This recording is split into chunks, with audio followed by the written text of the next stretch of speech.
joyeux, bénissons le Seigneur. Chantons et célébrons ses louanges.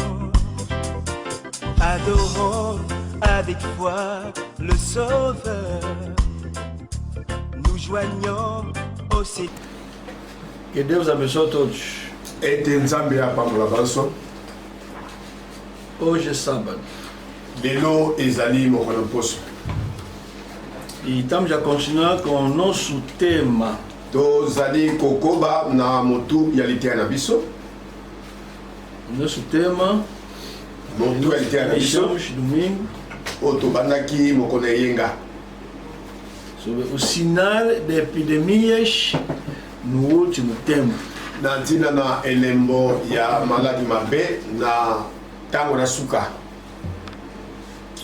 O sinal de epidemias no último tempo. Elembo ya ba maladi mabe na tango na suka. Domingo iniciamos a primeira parte. Mokolo yenga tobandaki na etape na yango ya liboso. E falamos que damos nome o sinal de epidemias. Topesaki etape yango kombo elembo ya ba maladi mabe. Então falamos que epidemias é sinal. Tolobaki boye ete ba maladi mabe ezali elembo. É sinal para nós. Ezali elembo pona biso. Você que recebeu a mensagem do tempo é sinal para ti. Yo ndeko oyo yambi sango na ntango na suka ezali elembo pona yo. E continuamos a primeira parte até terça-feira. Pe tokobaki na etape ya liboso ti mokolo na mibale. Sempre falando, epidemias é sinal. Kolobela kaka ete ba maladi mabe ezali elembo. Quando você vê isso, então se prepara, são sinais que Deus nos deu. Tango yo zali komona ba maladi mabe boye talisi ete mibongisa po ete ezali elembo nzambe a monisi biso. Então domingo falamos sobre a primeira parte e segunda parte terça-feira. Nde na mokona eyenga tolobelaki etape na ngo ya liboso to pe a nde mokolo na mibale tolobelaki na etape ka liboso kasi b. Então quinta-feira falamos sobre outro sujeito. Mokolo na minei nde tolekaki kolobela na likambo mosusu. O mesmo tema. Kaka na kati ya motu se moko ya liteya. O sinal de epidemias no último tempo. Elembo ya ba maladi mabe na ntango na suka. Então, quinta-feira, houve uma pergunta. Nde na mokolo na minei ezalaki na motuna epesamaki. O que é últimos dias? Quando se fala últimos dias, é que Tango balobelaka mikolo miasuka elakisi nini? Então, você anda a escrever, ponha o sujeito de domingo como ponto 1A. Ndeko yo mesana kokoma pona etape ya mokolo na eyenga otie etape ya liboso A. Escreva 1A, o sinal de epidemias, primeira parte. Otie 1A, elembo ya ba maladi mabe, etape ya liboso. Terça-feira, escreve mokolo mibale koma 1B.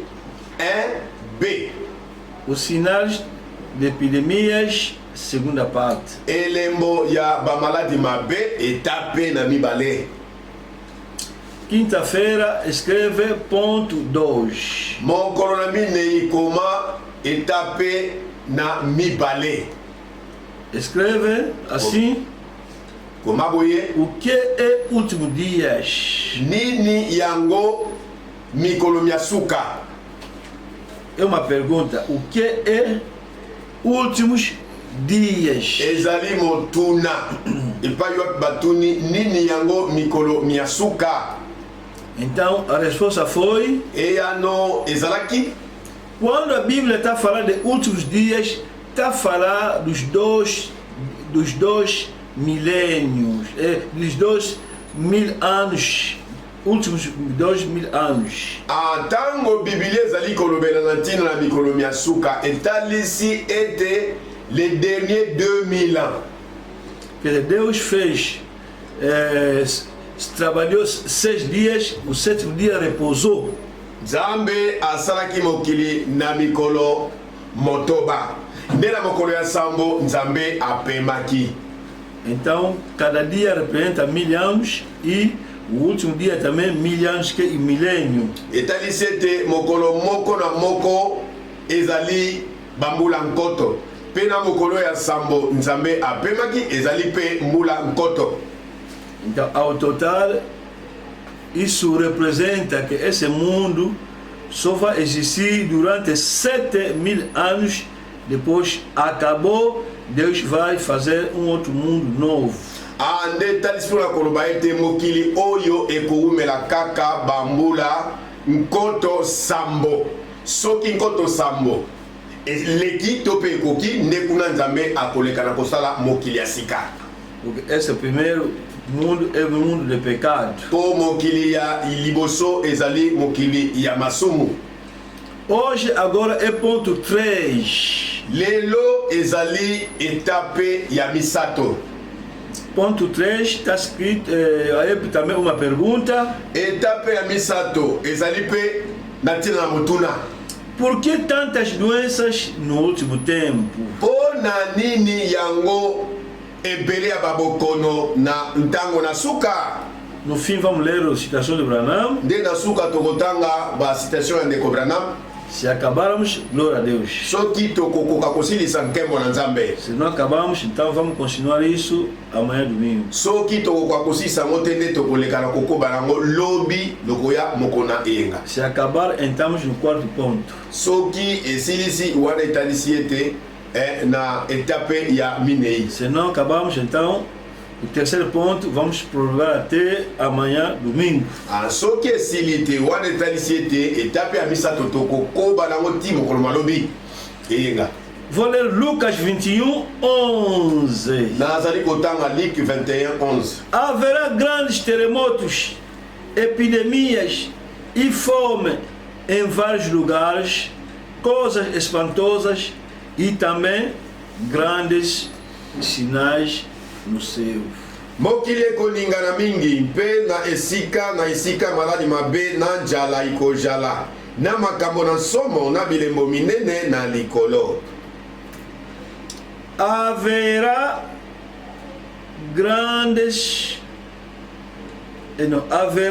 terremotos, grandes terremotos e epidemias. Mokili ekoningana mingi mpe na esika maladi mabe. O que nos interessa é epidemias. Oya motuya pona biso ezali ba maladi mabe. Vamos ler mais Malaquias 4, 5, 6. Tokotanga lisusu Malaki. Topé Malachi chapitre 4, 5, 6. Est-ce que eu vos enviarei o profeta Elias antes que venha o grande e terrível dia do Senhor. Ele converterá o coração dos pais aos filhos e o coração dos filhos aos seus pais, para que eu não venha e fira a terra com maldição. Tala ngai na kotindela bino mosakoleli ya liboso na koya na mokolo monene mpe na nsomo na Yawe. Akobongola mitema na batata epai na bana mpe mitema na bana epai na batata na bango ete na ya mpe na beta mokili na ekweli mabe te. Amém. Vamos orar. Deus poderoso, entregamos essa palavra a Ti, entregamos esse livro de revelação a Ti, esteja conosco no Suíço. Amém. Por que tantas doenças no último tempo? Esse é o sujeito de hoje. Pona nini yango ba maladi ebele na ntango na suka yango nde motu ya dia na biso lelo. Quinta-feira a pergunta foi: mokolo na bine motuna ezalaki o que é últimos dias? Nini yango babengaka mikolo ya suka? Houve também uma resposta. ezalaki pe na eyano epesamaki. Outros dias, quando se fala outros dias, se fala de os 2000 anos, os últimos. Nde ntango balobelaka na ntina na mikolo ya suka etalisi mpo na kolobela na ntina na le dernier 2000 ans. Agora, hoje também outra pergunta: por que tantas doenças no último tempo? Lelo pe motuna mosusu mpo na nini yango bamaladi ebele na ntango na suka. Mas antes de dar resposta nessa pergunta, nessa grande pergunta, kasi yambo toleka na koyanola na motuna o monene epesami. então vamos voltar mais no Mateus 24. Tozongi lisusu na Matthieu 24. Mateus 24, Matthieu chapitre 24, de 1 até 3. kobanda 1 ti na 3. Mateus 24, de 1 até 3. Matthieu 24, 1 ti na 3. Então, o que se passa aqui? Jesus e os discípulos fora no templo. Ndenge ezali koleka awa ezalaki Yesu na bayekoli bakendeki na tempelo. Fora lá de manhã. Bakendeki kuna na tongo. Então, era, de acordo com o profeta, era dia 14 de abril do ano 30. Kolanda mosakoli ezalaki le 14 avril de l'an 30. Isso aconteceu dia 14 de abril do ano 30. De makamoyo esalamaki le 14 avril de l'an 30. Cuidado. Keba. Não é 1930, não. Ezali. Ano 30 depois do nascimento de Jesus Cristo. Ano 30. 30 só. Ezali 1930 te keba. Ezali l'an 30. Sima ya mbotama ya Yesu Kristo. Ah, quer dizer, 1, 2, 3, 4, 5, 20, 21, 29, 30. Ano 30. Banda kotanga ngoboye. 1, 2, 3, 4, 20, 25, 30. L'an 30. Então, de manhã, do dia 14 de abril do ano 30, ele estava lá no templo. Nde na tongo, le 14 avril de l'an 30, bango bazalaki na tempelo na tongo. Onde que Jesus lhes mostrou o templo e disse que não vai ficar pedra em cima da pedra desse templo. Epai kuna Yesu akweko talisa bango bamona. Ete libanga mokote ekotika la kozala likolo ya moninga soke koite.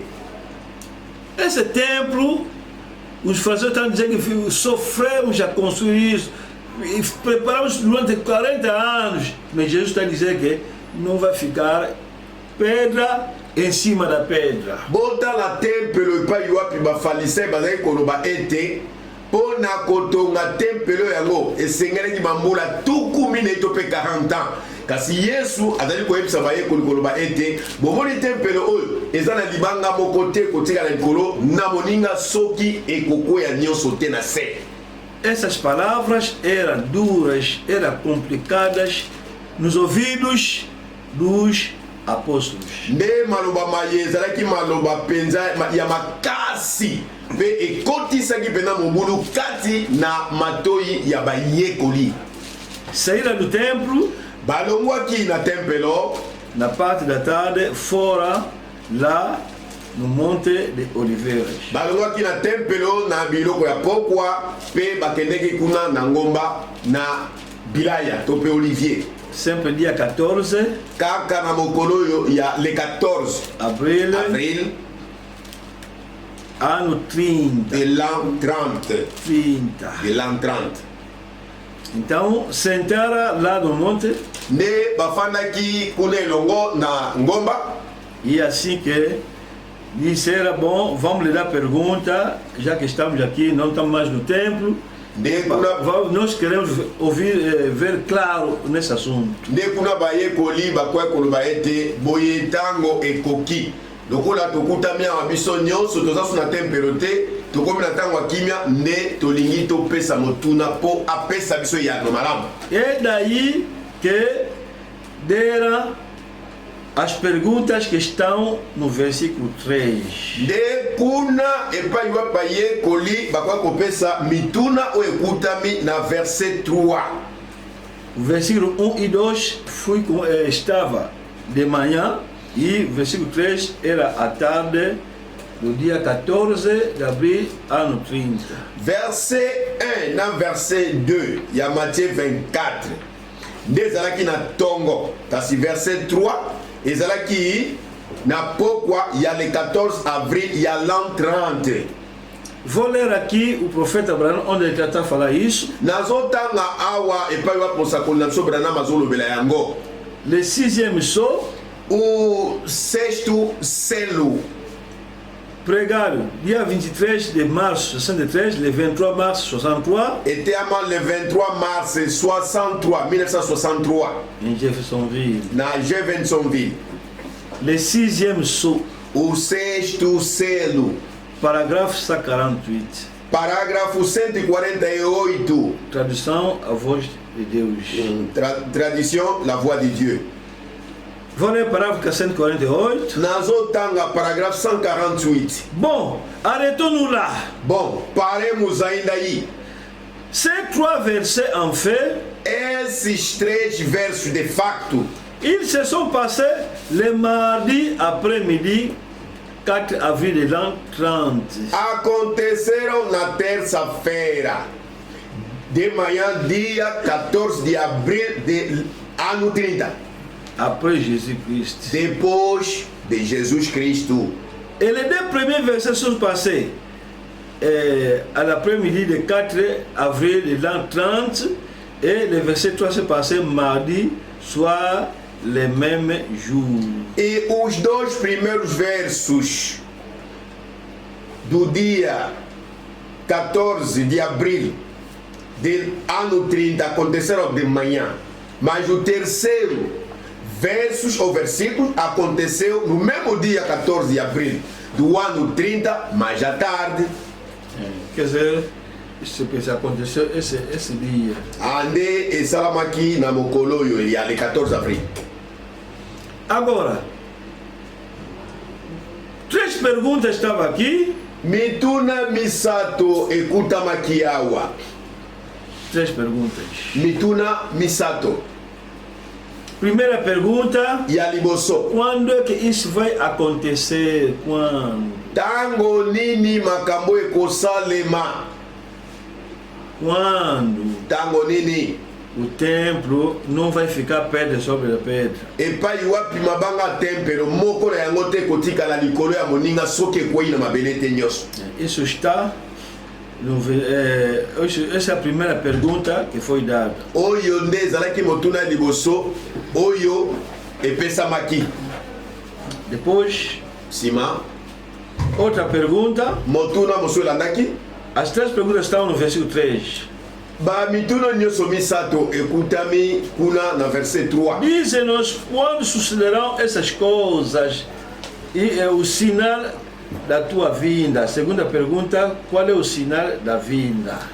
Efandi ye na ngomba na bilaya bayekoli baye epai na ye bobele bango mpenza balobi ete yebisa biso yonso oyo ekoya ntango nini oyo ezalaki motuna ya mibale. Sinal de vinda significa sinal que diz que Jesus foi e quer voltar, quer dizer, a segunda vinda do Senhor, quer dizer, o arrebatamento.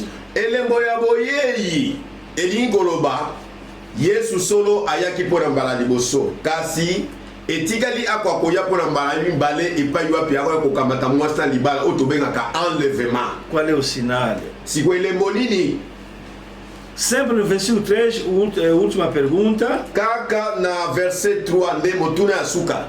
O sinal da consumação do século, quer dizer, o sinal do fim do mundo. Elembo ya suka ya bikeke to mpe ya suka ya mokili.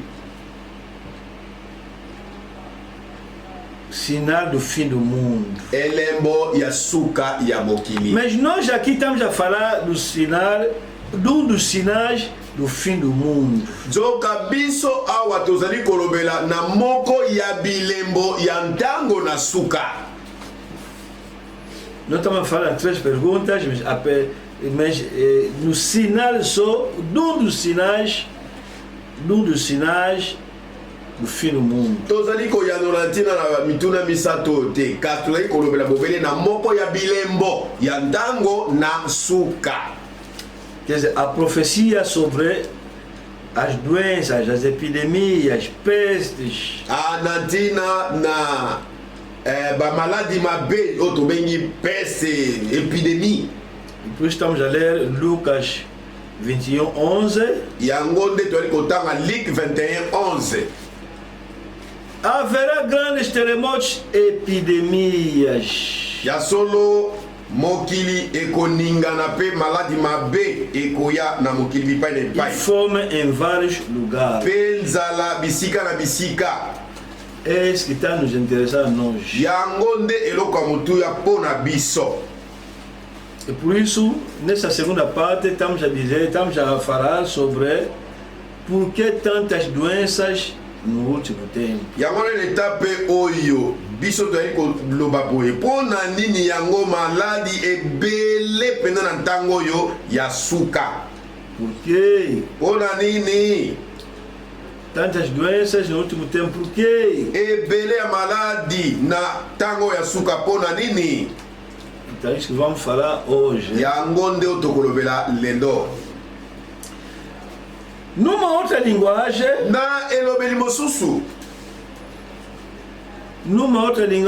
na elobeli mosusu no último tempo haverá mais doenças e grandes doenças que antes. na ntango na suka solo babokono ekozala kilikili, c'est-à-dire ebele koleka batango eleki. Aham. Essa aqui no último, numa outra linguagem, é assim. na elobeli mosusu eza mpenza boye. Porque se fala das doenças, sempre houve doenças. mpo na kolobela ntina na bokono to maladi, bamaladi ezala nango, Sempre houve. ezala. Não vale a pena dizer que haverá doenças. Sempre houve doenças. eza na ntina koloba te ko maladi ekoyi to maladi ekoya, bamaladi yango ezala deja. Não vale a pena falar que sinal, haverá sinal, haverá doenças. Sempre houve doenças. eza na ntina te koloba ete elembo ekozala na ntina na bamaladi mabe te, bamaladi ezala nango deja. Desde que o pecado entrou, há sempre doença. wuta Sempre. lisumu ekota nde bamaladi ekoma nango ebele ntango nyonso. Même se fala de epidemias, atako tolobe na ntina bamaladi mabe, houve já também epidemias no passado. na mikolo eleka to mpe bileko eleka bamaladi mabe mpe ezalazala nango, Houve ezalazala grandes doenças também, bamaladi mpenza ya somo mpenza lisusu tipo coronavírus também. lokola mpe coronavirus. Mas aqui trata-se de uma outra coisa. kasi nzoka awa ezali kolobela na likambo mosusu. Aqui, awa no último tempo, na ntango na suka haverá mais doenças, solo babokono ekozala mpenza kilikili mais que antes. koleka kutu ba ntango ya liboso. O problema é esse. likambo nde yango oyo, Mais que antes. koleka kutu liboso. Em quantidade, na motango muitos, ebele mpenza, ebele mpenza kilikili, e pe em gravidade. na motango ebele ya mpasi mpenza bamaladi mabe ya mpasi. Quer dizer, na maneira que essas doenças vão vir, não, nunca houve. na lolenge babokono yango ekoyela ezala nano bongo te. Não. Quer dizer, se Deus ressuscitar os que já adoeceram nos anos anteriores, no século anterior, nos milenários anteriores, a Xixi vai dizer que no vosso tempo mesmo, é pior, nós havíamos, não é assim. Só que esse aqui mesmo é diferente, vale mais a minha época. soki ndakisa nzambe asekisi bayike ya bawa oyo balekaki na kokufa na bambuleleka na babikekeleka soki penda bamoni babokono mabe na ntango ya biso bakoloba ya bino pe eleki koleka kutu na ntango na biso maladie ezalaki nango kasi ya bino eleki sindelo esaki même esaki biso ezalaki nango kasi ya bino pe eleki ndelo eleki nango kutu malamu na ekeke na ngai kasi oyo ya bino pende eleki ndelo moye te. Quando vocês vão ver isso, é sinal do fim. Ande ekomona bino yango etalisi elembo ya suka. Mas aqui estamos a dar uma pergunta. Kasi awa tozali kopesa motuna moko. A nossa pergunta é que motuna na biso ezali nini? Por que tantas doenças no último tempo? Pona nini yango kaka ba maladi kili na ntango na suka? Por quê? Pona nini? Aqui queremos saber por quê. Awa tolingi tolekana koyeba pona nini? Por que que o nosso tempo vai ser, as nossas doenças do nosso tempo vão ser diferentes nas outras épocas? Pona nini yango ba maladi oyo ya ntango na biso ekozala kili kolekana ba ntango eleka? Vamos iniciar com a Bíblia. To bandeli yango na Biblia. E vamos acabar com o profeta do último tempo. Porque falaram que no último tempo o profeta será enviado. Po eloba makete na ntango na suka mosakoli ako tindama. Por que tantas doenças? Pona nini yango ba maladi kili. Vamos iniciar com a Bíblia. To bandeli yango na Biblia.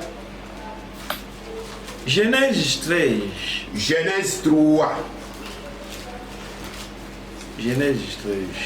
Genèse 3.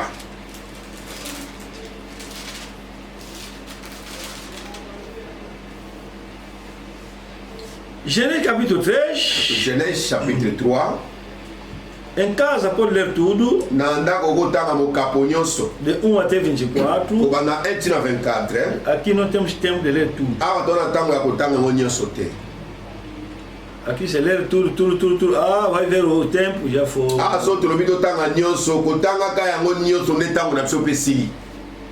Tipo brincadeira.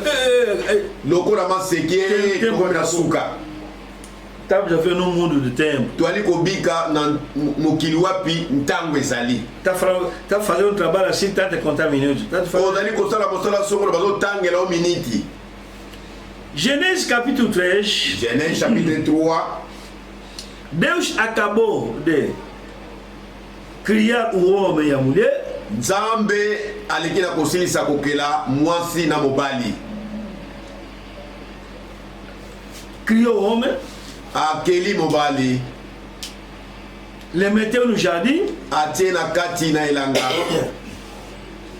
Le deu uma lei. Apesie mobeko. Você conhece essa lei? Bino boyebi mobeko ango to na tango te. Voltar mais lá. Pona kozonga susima tango ezalite. Mas eles não respeitaram a lei. Kasi mwasi na mobali balekaki na kotosa mobeko yango te. Pecaram. Basumukaki. Quando você transgrede uma lei, tango significa você pecou. Tango yo obuki to bukanisi mobeko songolo italise to sumuki. Porque a Bíblia está dizendo isso, que o pecado é a transgressão da lei. O Biblia ezali koloba na biso lisumu ezali kobuka mobeko. Vamos voltar aqui. Vamos voltar depois. Vamos ler rapidamente 1 João. Jean. 1 João capítulo 3. 1 Jean chapitre 3. Versículo 4. Verset 4. Todo aquele que pratica o pecado também transgride a lei, porque o pecado é a transgressão da lei. Moto na moto oyo akosalaka masumu akosopaka mibeko. masumu majali bosopi na mibeko. Pecado qui est à transgression d'aller. Lisumu ezali nini? Ezali kosopa mibeko to kobuka mibeko. Pecado significa Kosumu kailakisi existe uma lei. ezana mobeko moko. Agora você quebrou aquela lei. Kasi yo obuka nisi yango. Isso se chama pecado. Yango nde babengaka lisumu. No na banyama mpe ngenge na nyoka na mputulu. Vice, né? Oyoki. Por que tantas doenças no último tempo? Ona nini maladi kili na ntango na suka. Mais doenças, Ebele mais pecado, na masumu, mais doenças. ebele pe ya maladi. Escuta agora o irmão da mensagem. Yoka sikoyo elobela bandeko Ah, message. não, essa aqui era para Israel. Oyo te, oyo ezali mpona Israel, oyo eza mpona biso te. Esse é Antigo Testamento. Oyo eza koyoka nya kala. Isso não tem nada a Oyo ver. etali biso te lelo. Ah, não, já aqui na. Biso awa te. Ah, bom? Ya solo. Consulte o teu profeta então. Sikoyo kutana na mosakoli na yo, consulte mosakoli. Consulte o teu profeta. Consulte mosakoli na yo. Porque falaram, Po balobaki no último tempo vão enviar Elias profeta. Então contacta ele para ouvir o que se essas coisas são para o Antigo Testamento, só Israel, nós não. Ele pergunta. balobi na mikolo mia suka yambo mokolo na nsomo mpe akanda na nkolo eya bakotinda eliya mosakoli soki yo mpenza oyambi mosakoli tuna ye ayebisa yo soki babokono oyo ezalaka mpo na israele kasi mpo na biso na bikolo biso te tuna ye oyoka. Escuta o incrédulo. Yoka siko mutu andimaka te. Não, essas coisas são coisas antigas, já passaram. Makambo eza makambo ya lelo te eza makambo kala c'est des cas. Essas coisas são para vocês que rezam. Makambo oyo eza mpo na bato basambelaka te. Ambo? Ya solo. As vossas mulheres não andam a ter de dificuldade para ter filho. Siko basi na bino mpo na babota bayoka pasi te. Se fosse só essas coisas, são para aqueles que rezam. Então, as mulheres dos pagãos não podiam pôr filhos com dificuldade. Soki makambo oyo ezalaka mpo na bato basambelaka wana etalisi ete bato oyo basambelaka te basi na bango esengelaki babota na pete. Não, essas coisas são para vocês igreja, você Israel, não é para nós. Ah, mas a tua mulher... Mas a tua mulher, quando Eva pecou, anda sofrendo também hoje. Kasi mwasi na yo tango ewa asumukaki elakelo wana mabe bapesaki ye basi mwasi na yo mpe lelo anyokwa makango. Et pour isso la Bible dit, vous envierez Elias le prophète. Yango na Biblia elobi ete nakotina bino Eliya mosakoli. Elias não vem à toa, é para iluminar o povo. Eliya ayaki na loyenge te, ayaki mpo na kongengela libota na Nzambe. Ninguém te engana. Moto takosa yo. Você que não reza ou você que reza, ninguém te engana. Essas coisas são... não, isso é para o Antigo Testamento. Yo mto sambelaka na yo mto sambelaka te. Kobi kosa na te koloba ete ya makambo eza mpo na boyoka na kala biso lelo te. Se fosse é para o Antigo Testamento, as mulheres do Novo Testamento não podiam ter filhos com dificuldade. Soki ezalaka kaka mpo na bato ya boyokani ya kala. Wana basi ya boyokani ya sika balingi kobota na mpasi lisusu te. Não haveria doença. Bokolenga ozala te. Deus devia parar só lá no Po ba malade esengelaki esukelaka kuna na boyokani ya kala. Se for para Israel só, soki ezalaka mpo na Israele. Então, nesse momento, os pagãos não podiam ser atingidos pelo coronavírus. Na ntango oyo boye bapakano bakokaki mpe kobela coronavirus te. Por quê? Mpo nani? É para Israel, é para eza mpo na Israele, eza mpo na bango. Mas todo mundo está doente. Nzoka bato nyonso na mokili bazobela. Vamos ler o profeta Branham. To kontanga mosakoli Branham. Temos aqui cerca de 10 citações. Toza presque na 10 citations awa. Onde vamos parar? Vamos parar. Kuna epai tokokoka kosukisela nde tokosukela wana. Vamos tudo, glória a Deus. Soki tokoka kosisa nyonso nkembo na Nzambe. Primeira citação. Citation ya liboso. Sobre as doenças. Na ntina na bamaladi. De hoje. Ya lelo. Aqui Branda fala as doenças de hoje. Awa Branda bazolobela bamaladi ya lelo. No Israel não. Na Israel no Antigo Testamento não. Hoje. Lelo. Lelo. La commission de Moïse. A comissão de Moisés. Pour ce mardi janvier mardi le 10 janvier 1950. Pregada terça-feira, dia 10 de janeiro de 1950. Parágrafo 26. Parágrafo 26. Em casa pode ler tudo. Nandako ko tanga nyoso. Eu aqui não tenho tempo de ler. Kasinga ya wana na tamo tanga nyoso. Vou ler só aqui no meio. Na tanga na katikati. Mais regardez. Mas observais. Mais au stade où nous en sommes aujourd'hui, pelo estado onde nos encontramos hoje, nous avons les meilleurs médecins que nous n'avons jamais eu. Temos melhores médicos que nunca tiveram. Le croyez-vous? Credes-vos nisso? Nous avons les meilleurs hôpitaux que nous n'avions jamais eu. Temos melhores hospitais que antes nós não tínhamos. N'est-ce pas? Não é isso? Nous avons les meilleurs médicaments que nous n'avons jamais utilisés. Temos melhores fármacos que de outrora não era usado. N'est-ce pas? Não é? Mas nous avons plus de maladies que jamais auparavant. Temos mais doentes do que de outrora. Doentes não, plus de maladies. Temos muitas doenças mais do que outrora. N'est-ce pas? Não é? C'est parce que nous avons plus d'incrédulité que jamais. É porque temos muita incredulidade que nunca. N'est-ce pas? Não é? C'est vrai. É certo. C'est exact. É exato. Dieu seul est le guérisseur, c'est vrai. Deus, o único, o curador é certo. É. Quer dizer, Branham está dizendo assim. Hoje. Lelo. Não é no Israel, não. Na Israel tem. No tempo do fim do mundo. Na tango açúcar na mokili mobimba. Oh não, aquelas coisas é só para Israel. Não. O tempo quando para Israel tem. Ah não, aquele para Antigo Testamento. Não. O tempo quando para na cara tem. Hoje. Lelo. Temos os médicos que nunca existiam antes. Tozali na badokotolo toba minganga oyo kala bazala nante. Qual doutor que nós temos?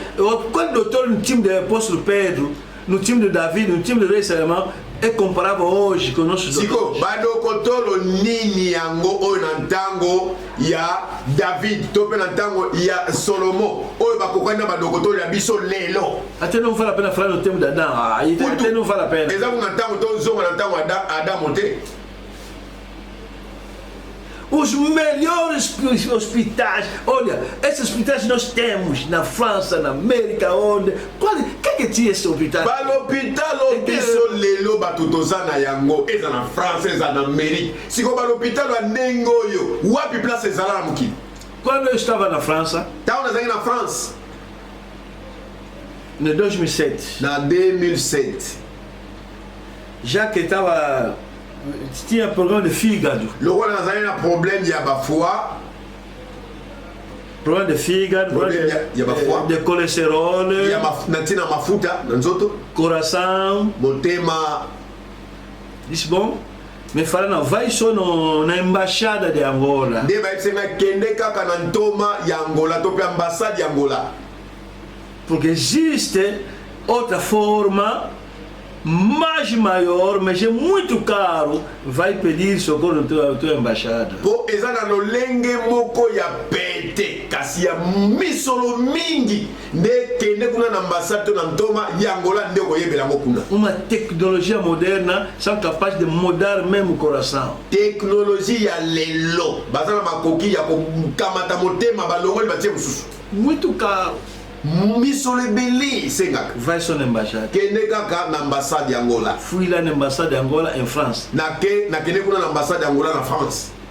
E fala não, vai na secção social. Vai senga aí kende na section sociale pa yamba bapaya.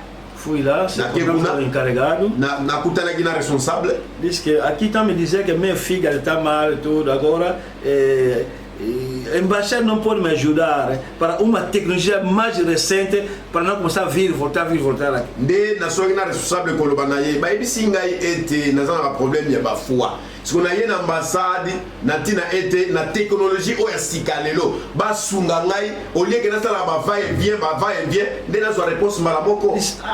Nesse momento não temos verba. Nde responsable ayebisi ngai lelo boye na ntango oyo toza nanu na baverbe te. Mas havia nos tempos passados. Mais na batango elekaki c'est-à-dire bana opesa bakado wana. Aquele senhor chama-se Manuel. Mutu yango kombo na ye Emmanuel. Eu que você está me vendo aqui, eu era governador, vice-governador do Wish. Ngai oyo bozomona nazalaki gouverneur ya Wish. Quando veio aqui na França, na France, tinha problema de rins. Nazalaki na ba problème ya ba rein.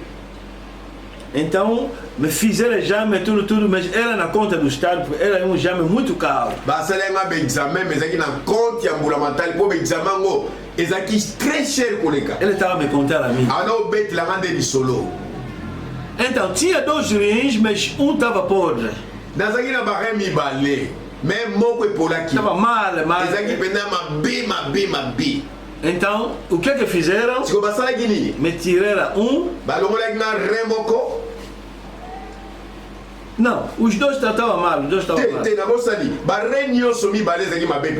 Quer dizer, era já um candidato para morrer. Então me disseram, vem com a tua mulher. Verificar a minha mulher. Os 2 rins estão ok. Então, tiraram um rim, então, meteram a mim. Assim que estamos a ver, eu com a minha mulher temos um. Bakamataki remoko epai na mwasi na ngai batiaki ngai. Siko nde ozongo na ngaboyi. Ngana na remoko ya bien, mwasi na ngape azana remoko. Isso me ultrapassou entendimento. Elekelaki biso pena mayele. Esse homem está falando a verdade. Isso me ultrapassou a cabeça. Isso lekela mutu. Está falando de verdade ou está brincando? Solo obi azo sakana. Tu fala a verdade. Então, ciência desenvolveu. A ciência evolué. Como é possível isso? Mas é bandi boni de Camboio. Esse no tempo do Pedro Fafraz, você é maluco? Se on attend a Pierre, on va aller à boye penza, à un moment de boma. No tempo da Dao, até não vale a pena. Nathan ou Yadam, au bout de Colomano, t'es pas qu'on a quitté. Isso o Branham está dizendo aqui. O Branham Mazolobao.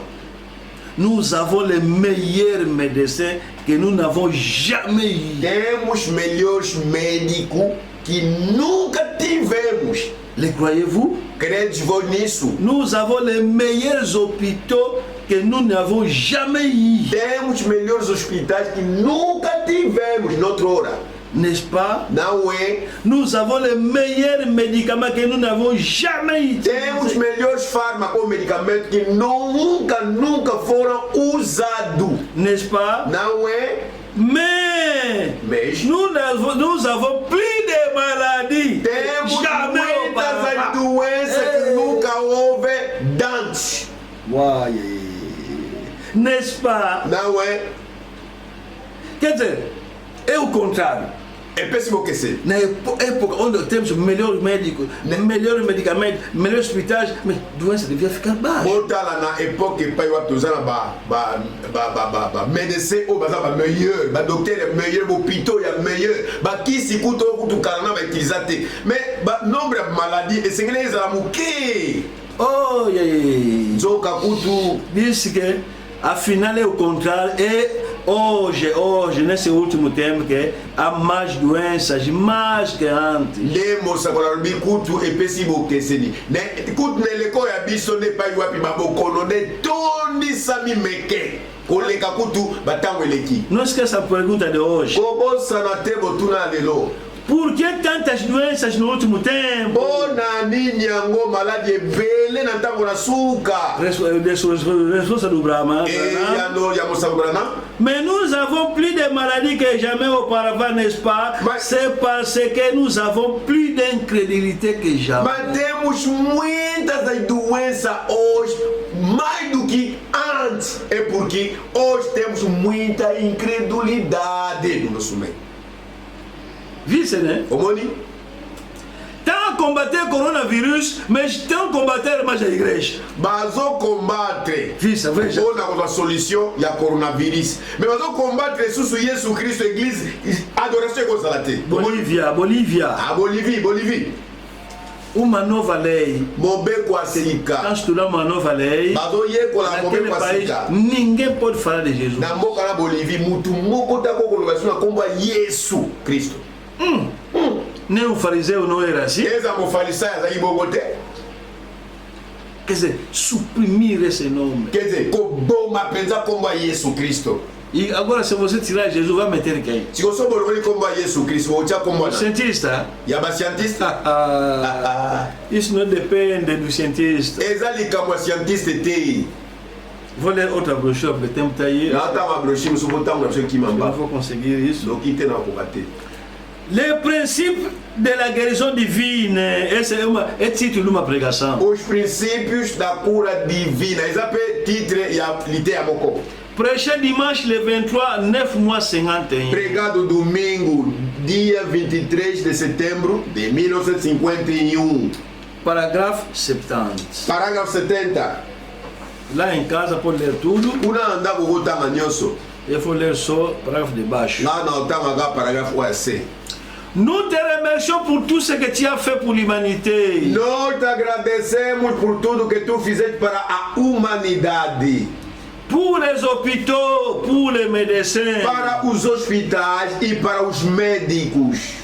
Pour les infirmiers. Para os enfermeiros. Ainsi que beaucoup de grandes assistances que tu nous as donné, Seigneur. Assim como muitas assistências que tu nos fizeste, Senhor. Nous te remercions. Nós te agradecemos. Et Père, e Pai, que là, dans des laboratoires et ailleurs, que lá nos laboratórios e alguns, qu'on découvre bientôt quelque chose qui aidera contre le cancer. Que descubra alguma coisa que ajudará contra o câncer. La maladie du cœur. A doença do coração. Et ces maladies graves. E estas doenças graves. Qui emportent beaucoup de gens. Que leva na morte muita gente. Nous prions pour eux, Seigneur. Nós oramos a favor deles, Senhor. Hoje temos doenças graves. Lelo tozada babokono ya somo, hoje apna somo. Grave. Hoje eu penava bem grave. Quando te apanha, só que dio, você próprio vai dizer que eu vou morrer já. Yo moko pena mutakono banote omi lobela enga na okufa na ngai kaka. Ebola. Quando te apanha, tango dio, sida.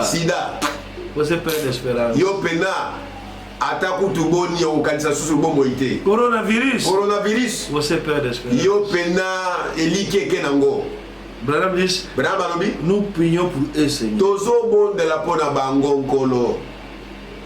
Nós oramos para ele, Senhor. Elias. Esse é o título de uma pregação. Ezali pe titre ya lite ya moko. É mesmo assim, Eli. Eza pena Eli.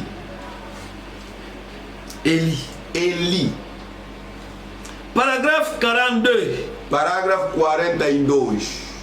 Eli foi pregado dimanche de 18 de outubro de 53. Eli foi pregada domingo, dia 18 de outubro de 1953. Pode ler parágrafo 42 tudo em casa. Vou botar o parágrafo nyoso 40 na ndapo. Vou ler aqui embaixo. Les jeunes gens, les vieillards, qui que vous voyez, préparez-vous à rencontrer Dieu. Jovem, velhos, qualquer que seja, preparai-vos para se encontrar com Deus. Preparez-vous pour le temps de la fin. Preparai-vos para o tempo do fim. Nous sommes au bout du chemin. Estamos no fim da caminhada. L'un de ces jours. Desses dias. Savez-vous que la Bible prédit que ce monde va être consumé par le feu? Sabeis-vos que a Bíblia prometeu que este mundo será consumido pelo fogo? Savez-vous que la Bible dit que dans les derniers jours, la chaleur sera si intense sur la terre que les hommes creuseraient des trous pour y entrer. Sabeis vós que a Bíblia prometeu que o ardor do calor vai se adicionar cada vez mais, que os homens vão fazer cavação para entrar, para se esconder do calor. Cherchant à se cacher devant la colère de Dieu. Buscando se esconder perante a ira de Deus. Savez-vous qu'il est prédit qu'il y aurait des maladies dans les derniers jours? Sabeis vós que foi predito que haveria doença nos últimos dias? Au point même que des grands hommes, des commandants en chef et autres auront des éruptions. Ao ponto de que comandantes, grandes homens terão erupções. Et que des oiseaux mangeront les corps. E que as aves comerão os corpos desses grandes homens. Vamos falar disso depois. La communion fraternelle, autre brochure. La communion fraternelle. La communion fraternelle. A comunhão fraternal. Prêché en Karlsruhe. É pregado em Karlsruhe. En Allemagne. Em Alemanha. Samedi, le 13, 8 mois, août 55. Sábado, dia 13 de agosto de 1955. Parágrafo 10. Parágrafo 10. J'aimerais vous poser une question maintenant. Gostaríamos de fazer uma pergunta agora. Eh bien, c'est Dieu qui est le seul guérisseur. Amém. É Deus que é o único curador. J'aimerais, écoutez ceci. Gostaria de ouvir isto. Nous avons les meilleurs médecins qu'on ait jamais eu. Somos nós que temos melhores médicos que nunca houve. Nós quem? Nós no último tempo. On a les meilleurs médicaments que les médecins aient jamais utilisés. Temos melhores medicamentos que os médicos nunca usaram. Nous avons les meilleurs hôpitaux que le monde ait jamais connus. Temos melhores hospitais que o mundo nunca conhece, nunca conheceu. Les plus grandes cliniques. As maiores clínicas. Les médecins les plus intelligents. Os médicos mais inteligentes. Et le monde a plus de maladies que jamais. E o mundo tem muitas doenças do que nunca. Melhor medicamento jamais utilisé, nunca usado. Meilleur médecin, melhores médicos, meilleur hôpital, melhores hospitais que le monde n'a jamais connu. O mundo nunca conheceu. Les plus grandes cliniques, as maiores clínicas, les médecins les plus intelligents, os médicos mais inteligentes. Mais Ibrahim t'a dit, et le monde a plus de maladies que jamais. E no mundo tem mais doença do que nunca. Contrário. E péssimo que sim. Comment que pessoas que têm mais médicos, melhores médicos, melhores hospitais, melhores clínicas, melhor, mas tem também mais que doenças. Mas é bandindengenini. Na tango oyo bato pena baza na ba médecin baza le meilleur, baza na hôpital eza le meilleur, baza na ba kiso eza le meilleur, ba clinique eza le meilleur. Mais na kati ya ntango yango nde babokono eza ebele. Qual é a nossa pergunta de hoje? Por que tantas doenças no último tempo?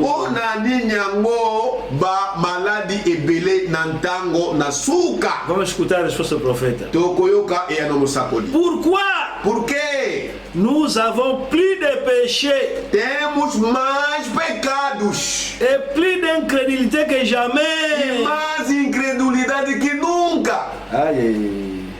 Les gens s'éloignent de Dieu. A gente afasta-se de Deus.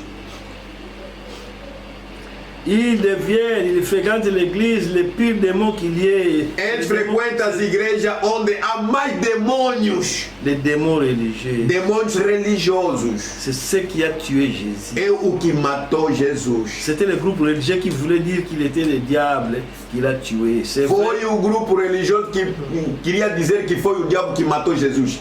C'est vrai, il faut veiller à cela. É verdade, nós devemos velar naquilo.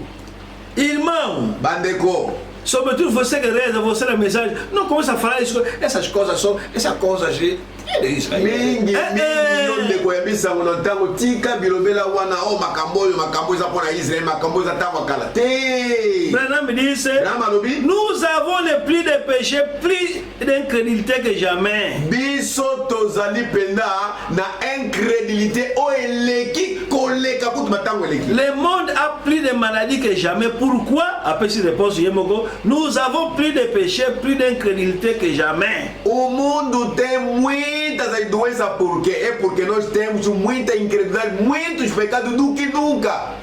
Nós acabamos, acho que o restante vamos ler só amanhã porque o tempo já aí. Então se licite o etiqueto lobi potango se que hoje vamos parar aqui. Lelo to sukeli awa. Qual é o nosso sujeito de hoje? Sujeito só lelo zanini. Por que tantas doenças no último tempo? Ona ninyango ba maladi kili na ntango asuka. Branham está dizendo, le monde a plus de maladies que jamais. Pourquoi? O mundo tem muitas doenças porque nous avons plus de péchés, temos muitos pecados, plus d'incrédulité, muita incredulidade que jamais. Que nunca. Les gens s'éloignent de Dieu. As pessoas se afastam de Deus. Uma igreja do Satanás? Igreja Satana. Na América existe uma igreja que se chama l'Église de Satan. Na América existe uma igreja que a igreja do Satanás.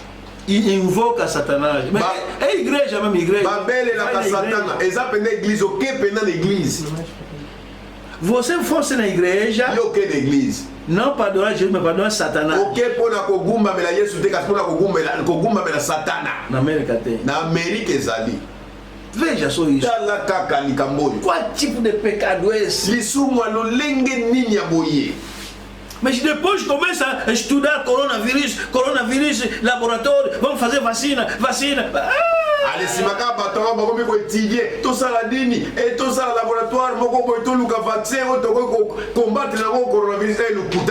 Primeiramente Deus.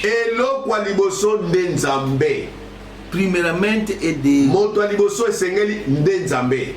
Tanto pecado. Olha, os pecados que nós temos hoje, né? Alguns já não existiam. Igreja de Satã? Igreja Satana. Igreja do Satanás. Esse tipo de igreja não existia. Mas a igreja de Satã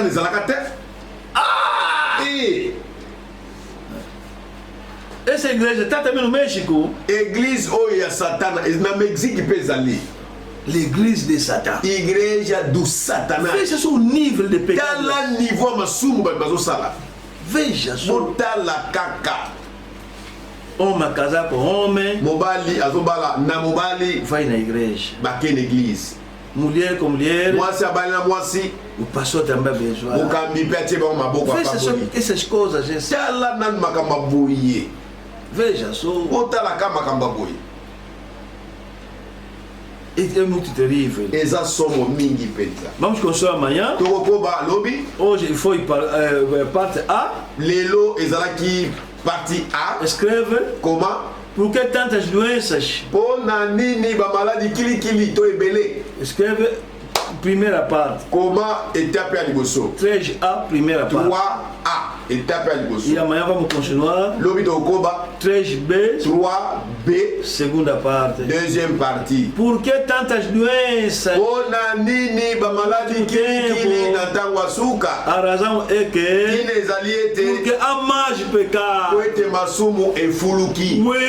Masumu é fuluki penzai bando sopana. Vai ali, Deus não existe. Vai ali, igreja de Satanás. Vai ali, ninguém fala de Jesus mais. E como é que o pecado não vai crescer? Como é que a doença não vai crescer? Você pensa que é um cientista que vai acabar a doença? Sem Deus. Oh, cuidado. Que Deus abençoe. Amanhã 11 horas.